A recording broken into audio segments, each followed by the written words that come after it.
Oke, halo semuanya. Kembali lagi di Himatika Teaching.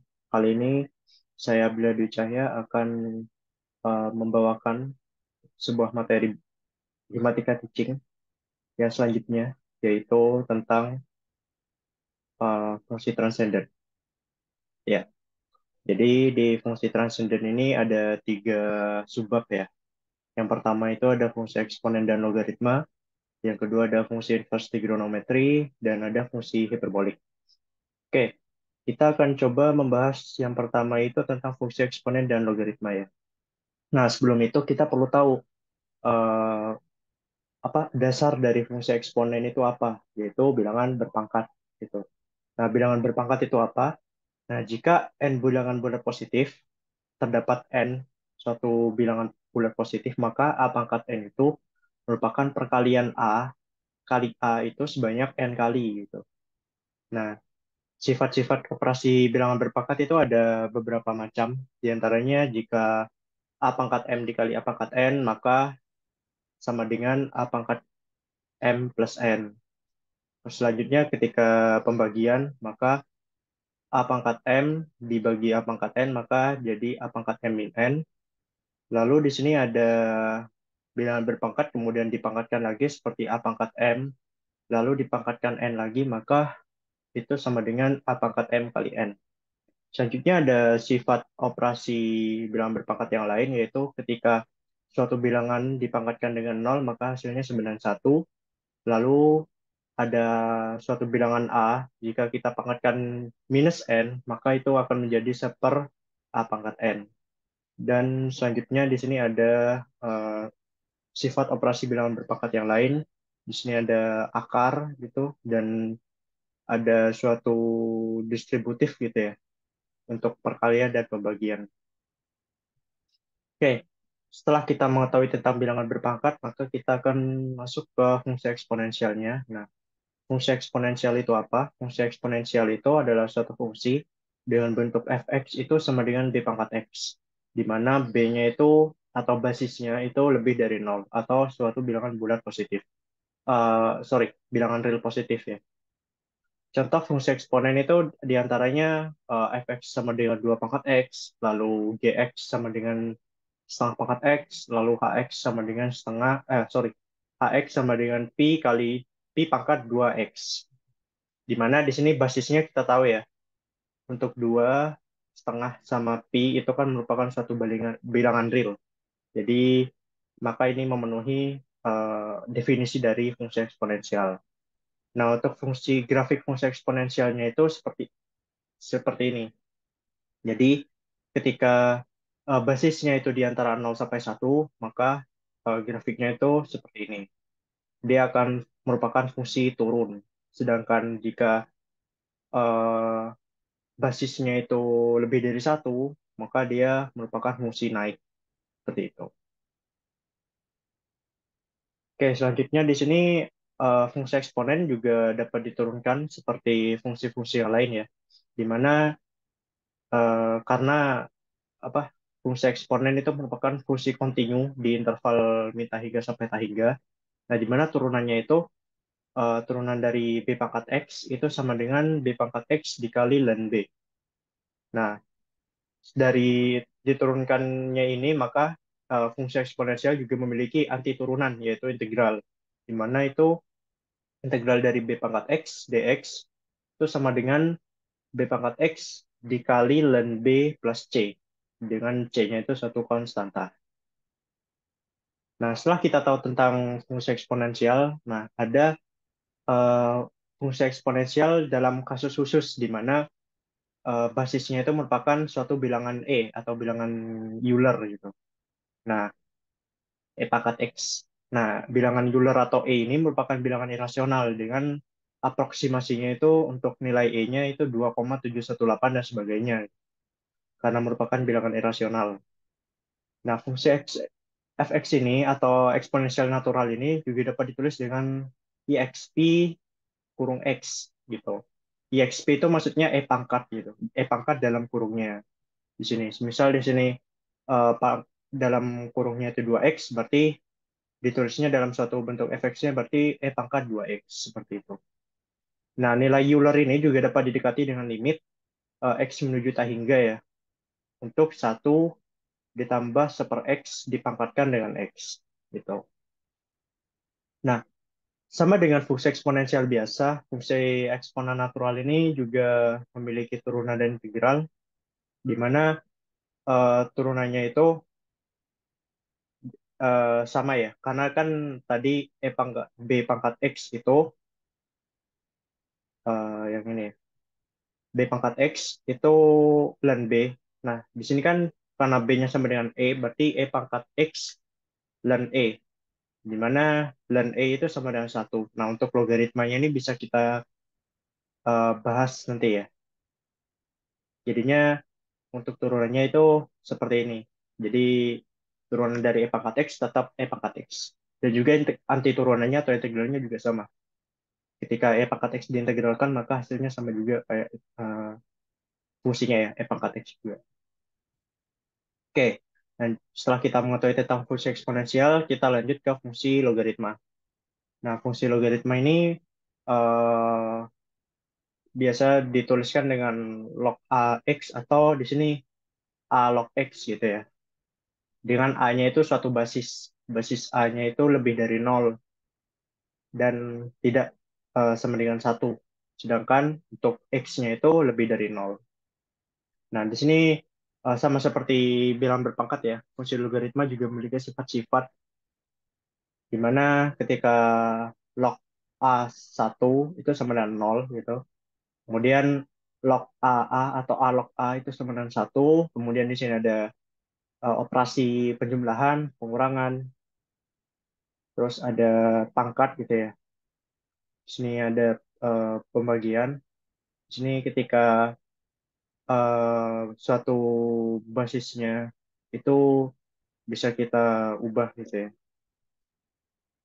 Nah, fungsi logaritma ini juga merupakan inverse dari fungsi eksponen. Oke, bisa dilanjut ya. Nah, grafik dari fungsi logaritma itu karena merupakan inverse-nya dari fungsi eksponen, maka dia bentuknya seperti ini gitu. Di mana untuk basisnya itu di antara 0 sampai 1, maka dia merupakan fungsi turun seperti ini. Sedangkan untuk A sama dengan 1 atau basisnya lebih dari 1, maka dia fungsi naik seperti ini. Nah, turunan dari fungsi logaritma itu bisa kita tulis menjadi 1/X ln A. Nah, dari tadi kita udah menemukan tentang ln gitu ya. Nah, ln itu apa sih? Nah, ln itu merupakan fungsi logaritma natural gitu. Nah, maksudnya apa? Nah, jadi basisnya itu merupakan suatu bilangan Euler, merupakan E. Nah, biasa kita tulis sebagai ln X, seperti itu. Nah, fungsi logaritma natural ini didefinisikan dengan rumus ln X-nya itu sama dengan integral dari 1 sampai X seperti dt. Jadi, ini merupakan suatu apa teorema dasar kalkulus 3 ya. Sorry, teorema dasar kalkulus 2 tuh, di mana ini merupakan rumus dari ln X. Nah, karena dengan nilai basis maka turunannya itu bisa kita tulis jadi 1/X gitu. Karena di sini kan untuk yang tadi, itu kan turun dari logaritma kan 1/X ln A. Karena A-nya merupakan jadi ln itu sama dengan 1. Gitu. Karena basisnya itu juga Jadi log itu sama dengan 1. Gitu. Oke, kita coba lanjut ke contoh soal ya. Oke, contoh soal. Di sini kita punya dapatkan penyelesaian dari persamaan ln pangkat min X min 1 sama dengan X. Oke, kita coba kita kerjakan ya. Nah, yang pertama di sini kita perlu ubah ke dalam bentuk suatu eksponen gitu ya. Nah, di logaritma itu kita tahu ya. Misal kita punya A log B sama dengan C, maka ketika kita ubah ke bentuk eksponen, maka ini sama dengan A pangkat C sama dengan B gitu ya. Maka ini juga sama. Ini kan untuk ln itu kan sama dengan E log gitu ya. E log E pangkat min X min satu sama dengan X. Maka ini ketika diubah menjadi eksponen, jadinya E pangkat X sama dengan E pangkat min X min satu. Kayak gitu. Nah, lalu di sini kita perlu kalikan kedua ruas dengan E pangkat X ya. Kalikan kedua ruas dengan E pangkat X, sehingga di sini didapat E pangkat 2X ya. E pangkat 2X sama dengan satu min E pangkat X. Kayak gitu. Nah, jadinya di sini kita dapatnya E pangkat 2X plus E pangkat X min satu sama dengan 0. Kayak gitu. Nah, selanjutnya ini kita eh, apa? Misalkan gitu ya. Misalkan misalkan E pangkat X-nya itu merupakan suatu variabel T gitu. Nah, jadinya di sini em, E pangkat, sorry, bukan E pangkat ya. Nah, jadi di sini E pangkat 2X jadi T kuadrat ya. Jadi di sini jadi T kuadrat plus T min satu sama dengan 0. Nah, ini sudah jadi bentuk persamaan kuadrat gitu. Nah, di sini kita tinggal eh, cari akar-akarnya ya. Nah, karena di sini lumayan rumit untuk difaktorkan, maka kita bisa gunakan rumus ABC. Di sini di mana A-nya itu sama dengan satu, kemudian B-nya sama dengan satu ya, sama dengan satu, sorry. Di sini B-nya sama dengan satu, sedangkan C-nya itu sama dengan minus satu. Berarti di sini eh, dengan menggunakan rumus apa ABC, jadi di sini gitu ya, sorry. Berarti di sini min satu plus minus akar B kuadrat satu min 4 kali satu kali min satu berarti ke 1 per 2. Gitu. Nah, selanjutnya ini jadinya T itu kita tahu kan sama dengan E pangkat X gitu ya. Berarti E pangkat X yang pertama, untuk yang pertama itu min satu plus akar 5 per 2. Sedangkan yang kedua itu E pangkat X sama dengan min satu min akar 5 per 2 kayak gitu. Nah, yang ini kita berarti gunakan ln kan kedua ruas gitu ya. Jadinya di sini kita dapat ln E pangkat X sama dengan ln dari min satu plus akar 5 per 2. Nah, jadinya yang ini sama dengan X sama dengan ln min satu plus akar 5 per 2. Ini merupakan satu penyelesaian X-nya. Lalu untuk yang kasus 2, itu gimana? Sama, kita ln kedua ruas ya. Ln E pangkat X sama dengan ln min satu min akar 5 per 2. Nah, tapi di sini X-nya itu tidak memenuhi. Kenapa seperti itu? Karena di sini untuk ln yang ada di sini, nah, yang di dalam kurung ini merupakan negatif. Dia kurang dari nol, sehingga ini tidak memenuhi penyelesaian. Sehingga X yang memenuhi itu hanya X yang ini aja. Hanya X yang ini saja. Gitu ya. Yang ini saja. Yaitu ln min satu plus akar 5 per 2. Oke. Ini untuk contoh soal dari fungsi eksponensial dan logaritma. Oke, kita lanjut ke fungsi inverse trigonometri. Oke, sebelum kita membahas tentang fungsi inverse trigonometri, kita perlu tahu fungsi inverse itu apa gitu. Nah, jadi persamaan fungsi y sama dengan fx itu dikatakan dengan y sebagai fungsi terhadap x gitu kan ya. Y merupakan fungsi terhadap x. Nah, kemudian didapat suatu fungsi x sebagai fungsi terhadap y gitu. Nah, sorry ini y ya. Katakanlah x sama dengan gy. Nah, fungsi g disebut fungsi inverse dari f, ditulis dengan g sama dengan f pangkat min 1. Tuh.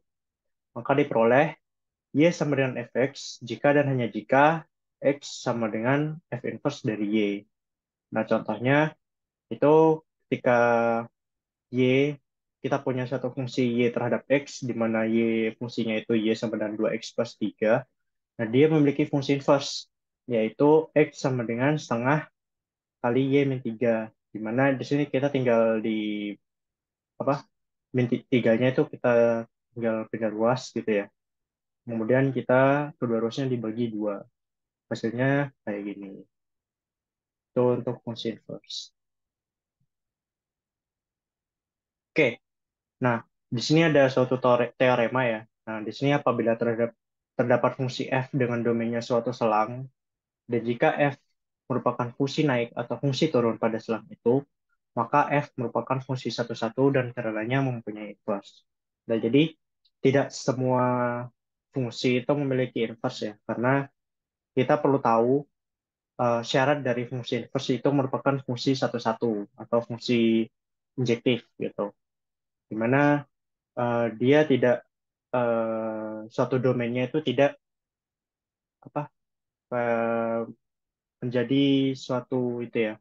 Kalau misalnya kita y terhadap fungsi x itu, semisal kita uji garis horizontal, ketika dia memotong dua fungsi, memotong dua titik dari ke fungsinya, maka fungsinya itu bukan merupakan fungsi satu-satu. Tuh. Nah, fungsi inverse itu merupakan pencerminan terhadap garis y sama dengan x.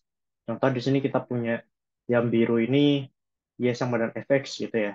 Ini merupakan fungsi y gitu kan, misalkan. Nah, kemudian di sini ada grafik merah atau ungu, grafik ungu ya. Ini y sama dengan f inverse x, di mana ini merupakan inverse dari fungsi fx gitu, di mana ini merupakan pencerminan dari garis y sama dengan x. Oke, di sini asumsikan f mempunyai inverse dan nilai dari f inverse x berubah-ubah di atas suatu selang dengan f mempunyai turunan tidak nol. Seperti x berubah-ubah di atas selang i. Gitu. Maka f inverse dapat diturunkan pada i dengan turunan dari f inverse-nya itu diberikan oleh rumus f inverse turunan x. Ketika fungsi inverse-nya diturunkan, maka itu sama dengan seper f inverse, seper f aksen dari fungsi inverse-nya itu sendiri.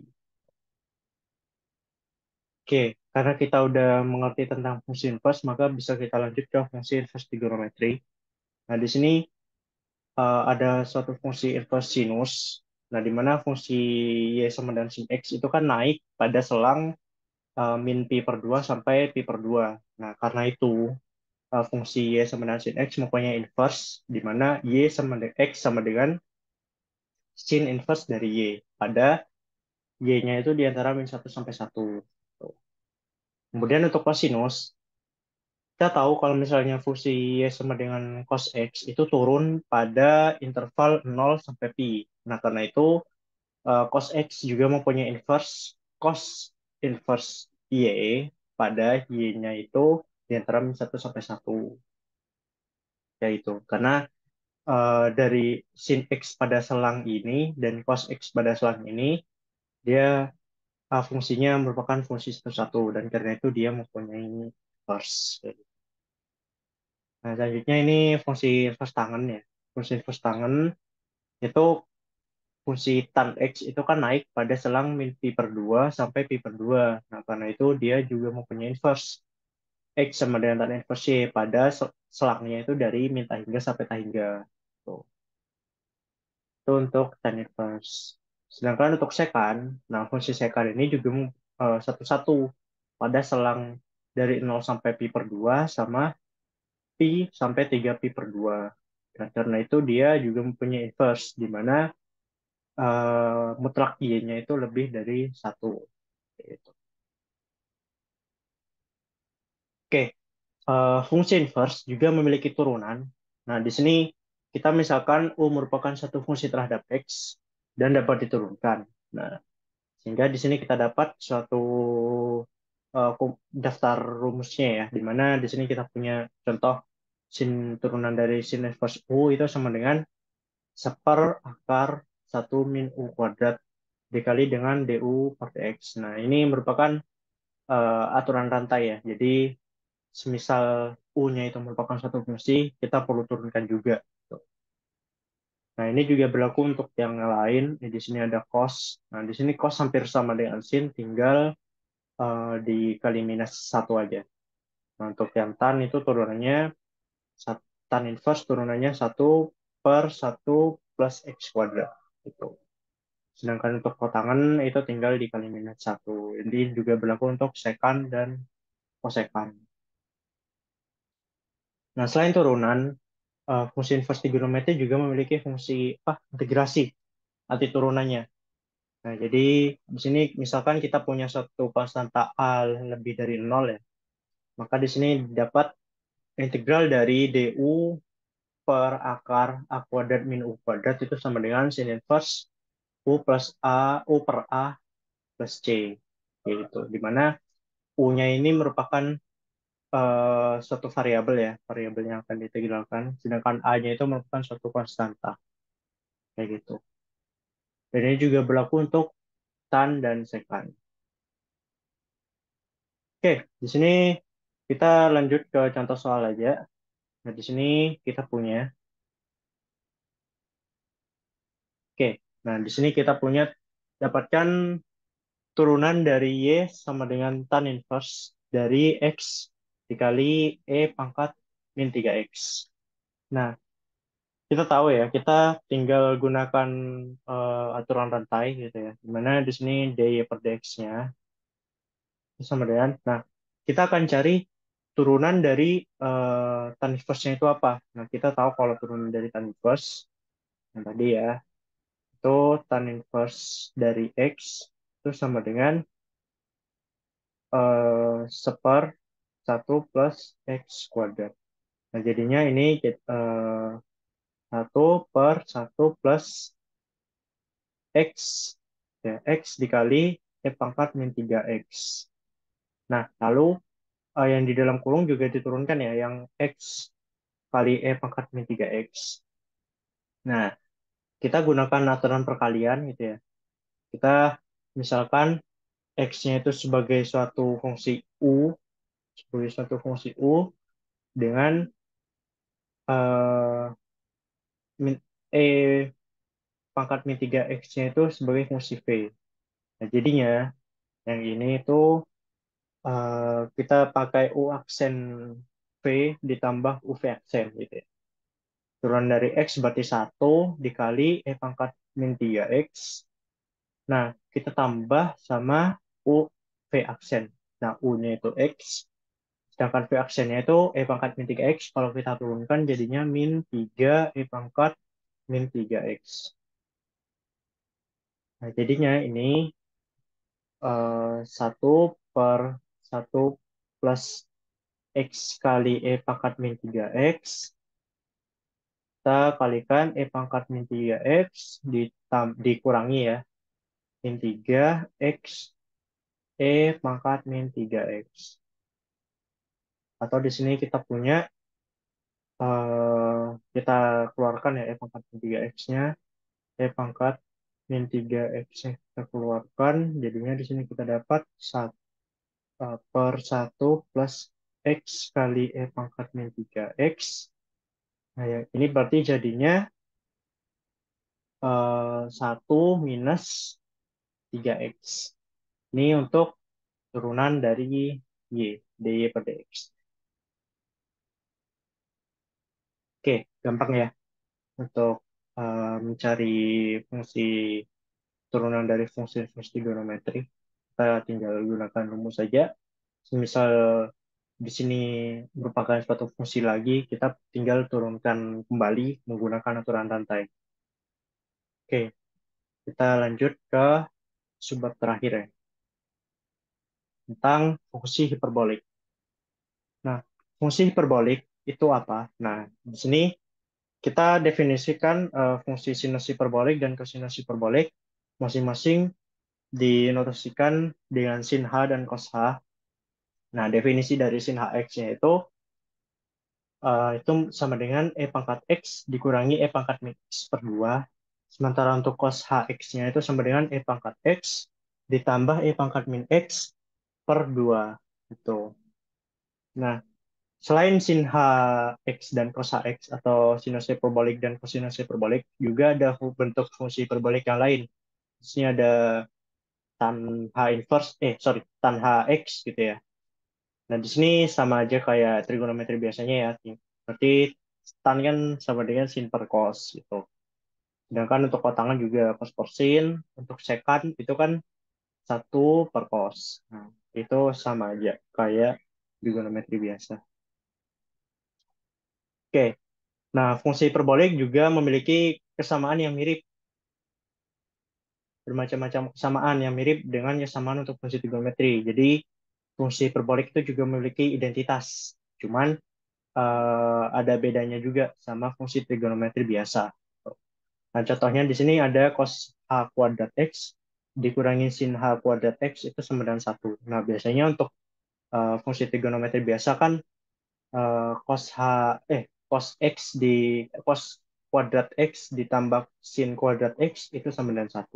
Cuman di sini untuk hiperbolik dia minus. Untuk yang tan juga sama. Di sini 1 min tan H kuadrat X itu sama dengan sekan H kuadrat X.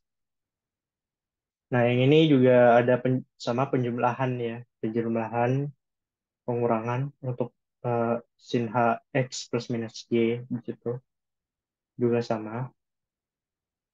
Cuman bedanya untuk yang cos H, kalau misalnya di sini plus, maka di sini juga sama plus. Beda sama fungsi trigonometri biasa. Nah, untuk yang sin H2X juga sama, sedangkan cos yang cos H2X-nya itu bedanya di eh, plus minusnya ya. Kalau trigonometri biasa itu minus, sedangkan untuk hiperbolik dia plus kayak gitu. Nah, untuk yang negatif juga sama. Oke, di sini ada fungsi grafik dari fungsi sinus hiperbolik dan kosinus hiperbolik ya. Di mana di sini sinus hiperbolik dia merupakan fungsi ganjil ya, fungsi ganjil karena dia simetri terhadap titik asal. Gitu. Sedangkan Y9 cos X itu merupakan fungsi genap karena dia simetri terhadap sumbu Y atau X sama dengan 0. Gitu. Oke, di sini fungsi hiperbolik juga memiliki turunan dan integrasi ya.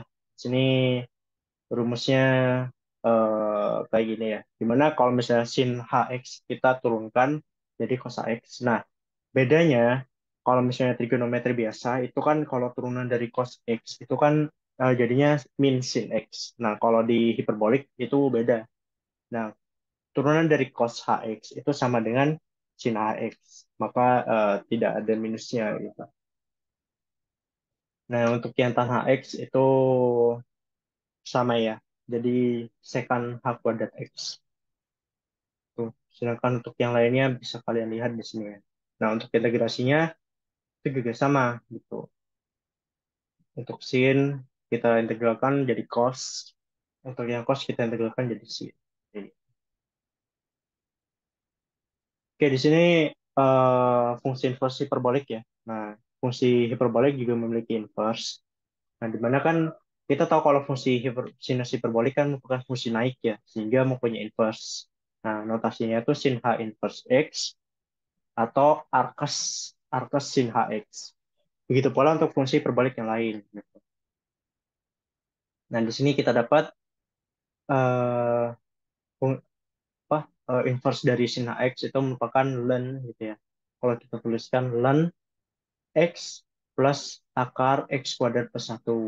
Tuh. Sedangkan untuk cos itu ln X plus akar X kuadrat min 1. Di mana di sini X-nya kita batasi lebih dari sama dengan 1. Sedangkan untuk yang tan cos secant itu eh, sama ya, tinggal gitu aja. Untuk domain dari X-nya juga dibatasi. Karena tidak semuanya apa selang dari minta hingga sampai tak hingga itu fungsi perboliknya dan untuk kotangan itu bukan merupakan fungsi satu-satu. Maka kita perlu batasi supaya fungsi perbaliknya itu memiliki inverse kayak gitu. Nah, ini merupakan turunan dan integrasi dari fungsi inversi perbaliknya. Di sini ada arcsin X, ada di mana arcsin X itu sama dengan turunannya itu 1 per akar X kuadrat plus 1. Nah, sedangkan untuk turunan dari arcus cos X itu sama dengan 1 per akar X kuadrat minus 1, di mana X-nya itu lebih dari 1 ya. Nah, untuk yang lainnya juga sama. Nah, integrasinya pun, semisal di sini kita punya A itu merupakan suatu konstanta ya, konstanta lebih dari 0 gitu. Nah, maka ini hasilnya kayak gini.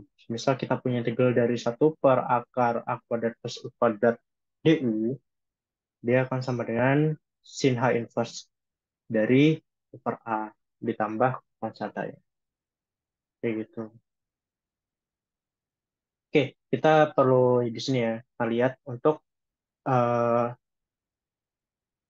turutan H inverse sama kotangan H inverse. Mana di sini integralnya sama. Nah, bedanya kita tinggal cari apakah U kuadratnya itu kurang dari A kuadrat. Misal seperti itu, maka di sini hasilnya A inverse arcus tangen H U per A. Sedangkan semisal U kuadratnya itu lebih dari A kuadrat, gitu, maka jadinya A inverse A min 1, A pangkat min 1 dikali arcus kotangan H U per A. Kayak gitu. Oke, kita lanjut ke contoh soal.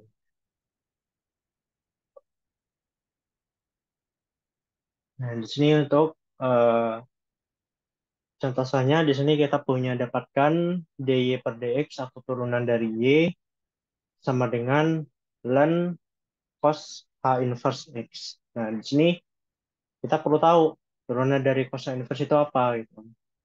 Turunan dari cos h inverse-nya itu apa? Cos h inverse x itu apa gitu. Bisa kita lihat di sini ya. Kita lihat di sini yang tadi ya. Nah, turunannya ini ya. 1 per akar X kuadrat min 1. Nah, kita tinggal gunakan aja